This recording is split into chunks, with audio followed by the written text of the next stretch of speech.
नमस्कार, मैं हूं सुमित झा। आप देख रहे हैं पुरवैया डीएनए।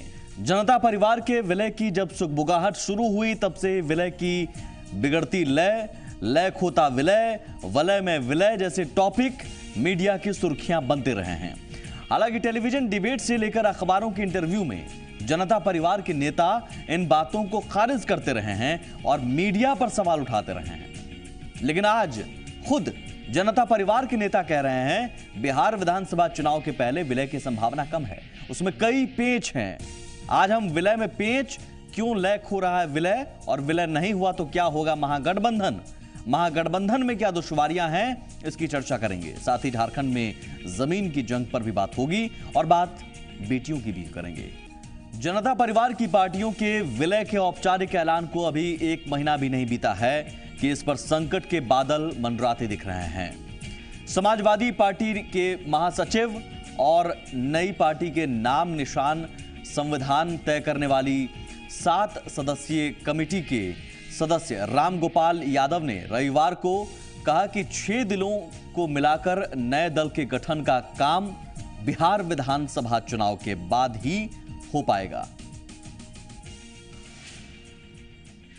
क्योंकि बिहार में चुनाव बहुत नजदीक हैं और इसलिए इस स्थिति में पॉलिटिकल पार्टीज को नुकसान हो सकता है।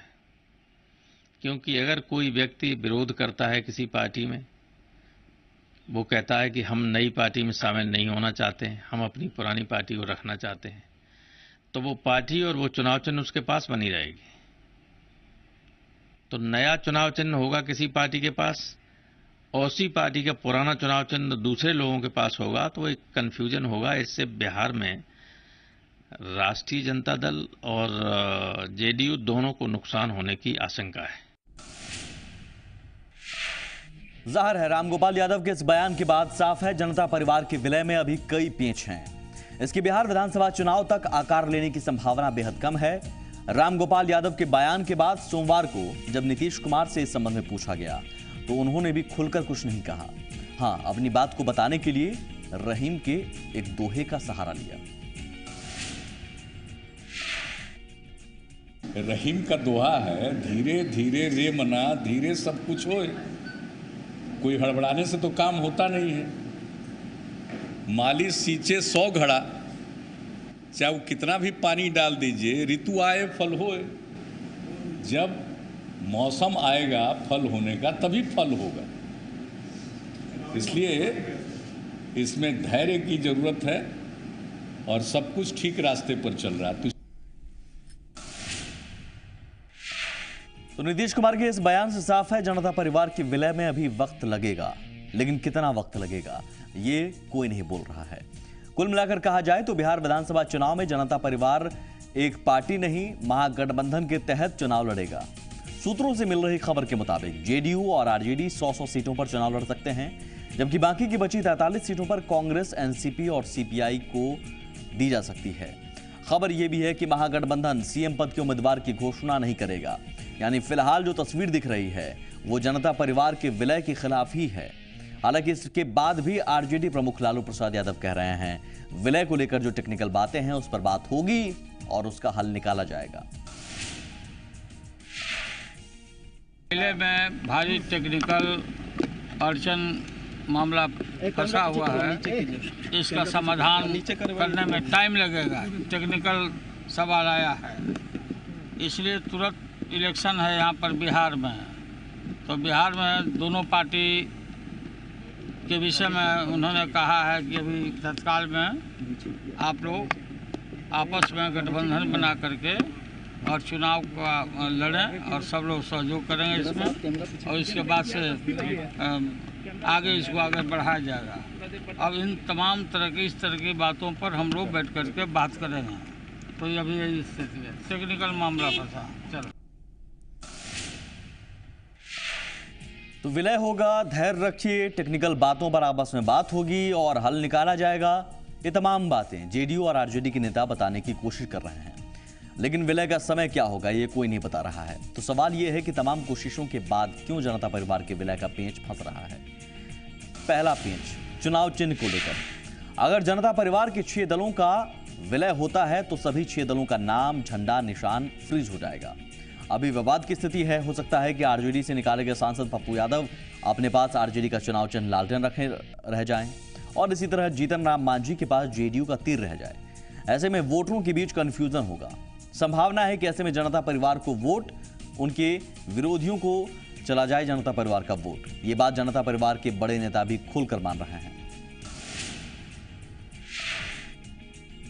बेहतर यही होगा कि दोनों पार्टियां आपस में सीटों का बंटवारा करके चुनाव लड़ें और चुनाव के बाद ये विलय की प्रक्रिया को देखें, क्योंकि अभी इलेक्शन कमीशन की इस तकनीकी पेचीदगियों के चलते ये संभव नहीं है कितना जल्दी ये विलय हो सके। एक और पेश है नए दल के स्वरूप को लेकर। विलय के इच्छुक जनता परिवार के 6 दल क्षेत्रीय श्रेणी के हैं। विलय के बाद बनने वाले नए दल का स्वरूप क्षेत्रीय ही रहेगा। जनता परिवार के नेताओं की चाहत थी कि विलय के बाद उनकी पहचान राष्ट्रीय दल के तौर पर हो। इस संबंध में चुनाव आयोग के जानकारों का कहना है कि मौजूदा स्वरूप में विलय हुआ और राष्ट्रीय दल का दर्जा देने की मांग की गई तो पार्टी का नाम ही नहीं, निशान भी बदलना होगा। लेकिन अब तक जो तस्वीर नजर आ रही है उसके मुताबिक नए दल के नाम और निशान पर पेंच बरकरार है। पार्टियों की संपत्ति के कारण भी पेंच फंसा हुआ है। सभी दलों की अपनी अपनी संपत्ति है। यह संपत्ति दलों के ट्रस्ट के नाम होती है, जिसके कई लोग ट्रस्टी होते हैं। ट्रस्ट के तहत ही राजनीतिक दलों का संचालन किया जाता है। सभी दलों के द्वारा भारत निर्वाचन आयोग को अपनी संपत्ति का विवरण भेजना पड़ता है। साथ ही पार्टियों को सालाना अपनी संपत्ति और आय का इनकम टैक्स के रिटर्न की सूचना भी देनी होती है। अब अगर दलों का विलय होता है तो इसके लिए नया ट्रस्ट तैयार करना होगा। इसके ट्रस्टियों के नाम का चयन होगा। नया ट्रस्टी विलय के बाद नवगठित राजनीतिक दल का संचालन करेगा। अभी तक ऐसे किसी ट्रस्ट का गठन ही नहीं किया गया है। अगर ऐसे ट्रस्ट का गठन होता और पुराने दलों के सभी ट्रस्टों की संपत्ति को ट्रांसफर करना होगा। अगर ऐसे ट्रस्ट का गठन होता है तो उसके बाद नए ट्रस्ट के नाम से संपत्ति होगी।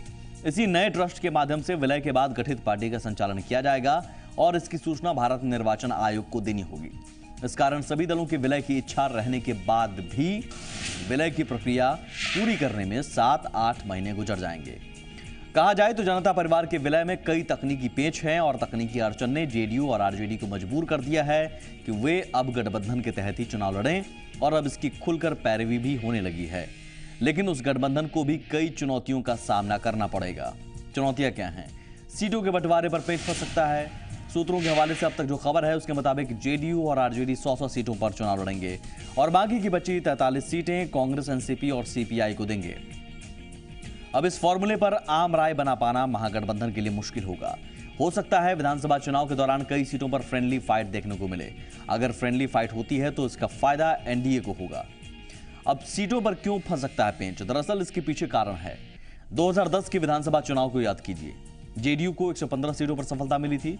अगर 100 सीटें उसे मिलती है तो उसे 15 सीटिंग सीटें छोड़नी होगी, जो मुश्किल लगता है।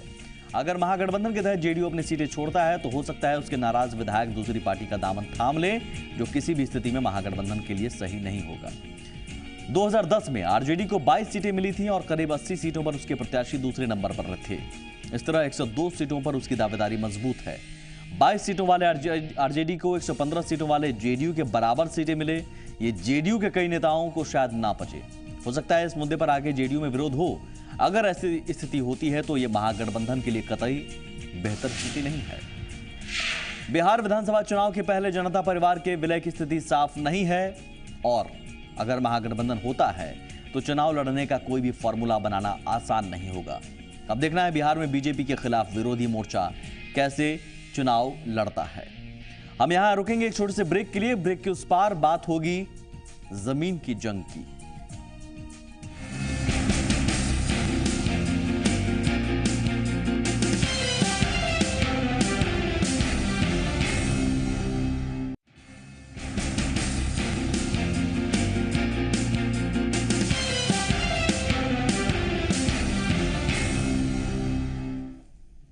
आप देख रहे हैं पुरवैया डीएनए। झारखंड में एक और परियोजना स्थानीय लोगों के विरोध के कारण खटाई में पड़ सकती है।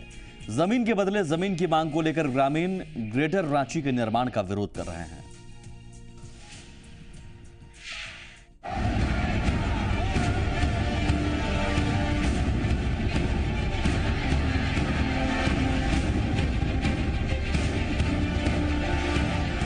ये हक की आवाज बुलंद करने का अंदाज है। ये विकास के बदले खुद का विनाश नहीं होने देने का संकल्प है। सरकार के खिलाफ सड़क से संघर्ष का यह आगाज है।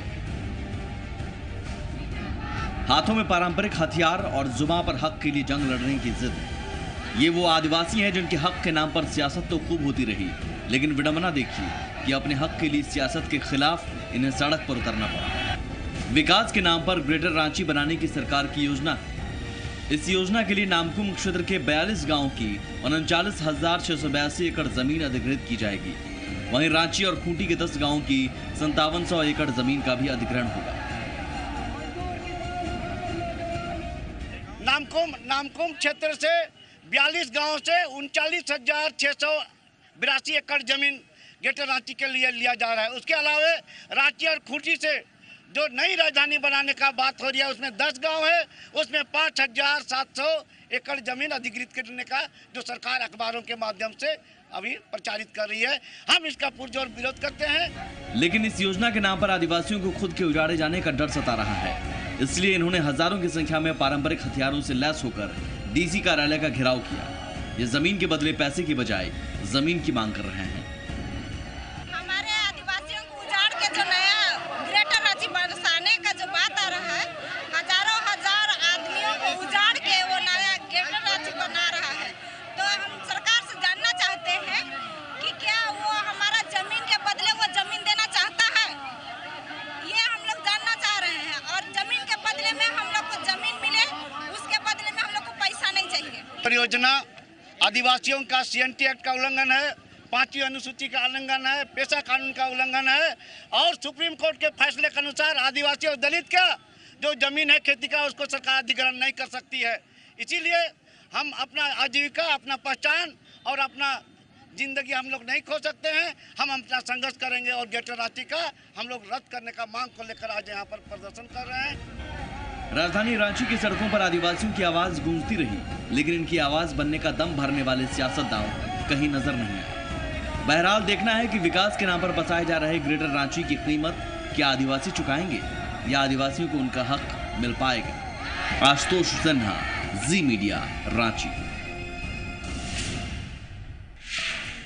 तो ग्रेटर रांची का विरोध हो रहा है। इसके विरोध में ग्रामीण उतर आए हैं। आपको बता दें कि रांची शहर के पास 28,000 एकड़ एरिया में नई राजधानी क्षेत्र विकसित करने की योजना है। इसका काम 2 चरणों में होगा। पहले चरण में कैपिटल सिटी विकसित होगी। इसे विकसित करने के लिए नया रायपुर मॉडल को अपनाया जाएगा। वहीं दूसरे चरण में 34 गांवों का अधिग्रहण होगा। ग्रेटर रांची का सपना तब तक साकार नहीं होगा जब तक जमीन का अधिग्रहण नहीं होगा। ग्रेटर रांची के लिए 42 गांवों की जमीन अधिग्रहित की जानी है। ग्रामीणों का कहना है कि उन्हें जमीन के बदले पैसा नहीं चाहिए, सरकार उन्हें जमीन के बदले जमीन दे। इसके पीछे उनका तर्क है कि जमीन से उनकी जिंदगी जुड़ी हुई है। जब जमीन ही चली जाएगी तो हम क्या करेंगे। स्थानीय लोगों के विरोध के कारण यह परियोजना भी खटाई में पड़ती नजर आ रही है।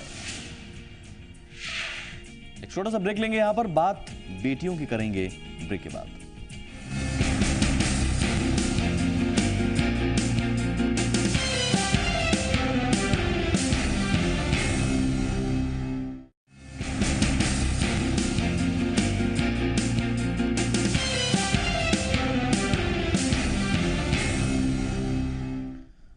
पुरवैया डीएनए में बात बेटियों को लेकर आई एक अच्छी खबर की। बेटियों को लेकर अब लोगों की सोच बदलने लगी है। इसका ताजा उदाहरण है देश में अब बेटी को गोद लेने वालों की संख्या बढ़ रही है। सेंट्रल अडॉप्शन रिसोर्स अथॉरिटी यानी कारा की रिपोर्ट के मुताबिक पिछले साल यानी 2014-15 में 2300 लड़कियां गोद ली गईं, जबकि लड़कों का आंकड़ा 1688 रहा। यानी लोगों ने बेटों के मुकाबले करीब 36% ज्यादा बेटियों को चुना। 2013-14 में 2293 लड़कियां और 1631 लड़के गोद लिए गए। ये तब हो रहा है जब देश में बेटियों को गोद लेने के कानून ज्यादा सख्त हैं। जैसे कोई अकेला पुरुष बेटियों को गोद नहीं ले सकता। गोद लेने के नियम आसान करने के लिए सरकार ने 7 मई को संसद में जुवेनाइल जस्टिस एक्ट में संशोधन बिल पेश किया है। ये लोकसभा से पास हो चुका है। जल्द ही इस पर राज्यसभा में चर्चा होनी है। इस बिल के पास हो जाने के बाद बच्चों को गोद लेने की प्रक्रिया और आसान हो जाएगी। बच्चों को गोद लेने के फिलहाल क्या नियम हैं, एक नजर उस पर डालते हैं। बालिग और दिमागी रूप से तंदुरुस्त शख्स ही बच्चा गोद ले सकता है। अगर कोई पुरुष किसी बच्ची को गोद लेना चाहता है तो दोनों की उम्र में 21 साल का फर्क होना चाहिए। अगर किसी का बेटा या पोता है तो वो बेटी गोद नहीं ले सकता। माँ या बाप में से किसी एक को भी ऐतराज होगा तो बच्चे को गोद नहीं दिया जा सकता। उसी बच्चे को गोद दिया जा सकता है जिसे पहले किसी और को गोद ना दिया गया हो। गोद दिए जाने के समय बच्चे की उम्र 15 साल से कम होनी चाहिए और शादीशुदा नहीं होना चाहिए। तो इसी अच्छी खबर के साथ पूर्वोया डीएनए में आज बस इतना ही। नमस्कार।